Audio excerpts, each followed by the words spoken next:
तसे मूळचेच हुशार असल्याने ते मॅट्रिक पास करणारे अस्पृश्य समाजातील पहिले विद्यार्थी ठरले। या यशाच्या सत्कार प्रसंगी केळुस्कर गुरुजींनी त्यांना बुद्ध चरित्र भेट दिलं।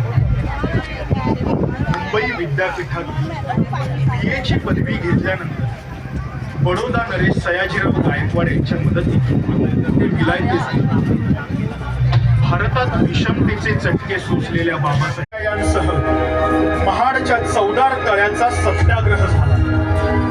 बाबासाहेबांच्या मते मनुस्मृती हा ग्रंथ अस्पृश्यांवर होणारा अन्याय, क्रूरता आणि विषमतेचे प्रतीक म्हणून 25 डिसेंबर 1927 रोजी बाबासाहेबांनी मनुस्मृतीचे दहन केले।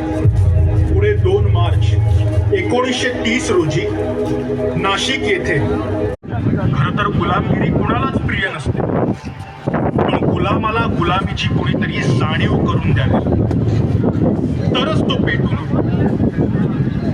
या गुलामीची जाणीव करून देण्यासाठी, धर्म, रूढी, परंपरा झुगारून देण्यासाठी अवघा बहुजन समाज अंधारात चाचपडत असताना या काळ्या अंधाराला चिरून सामाजिक समता प्रस्थापित करण्यासाठी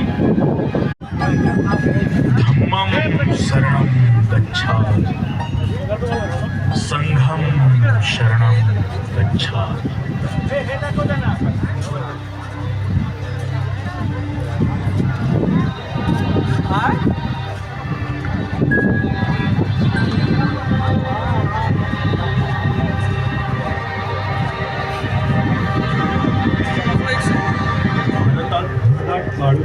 साम्राज्य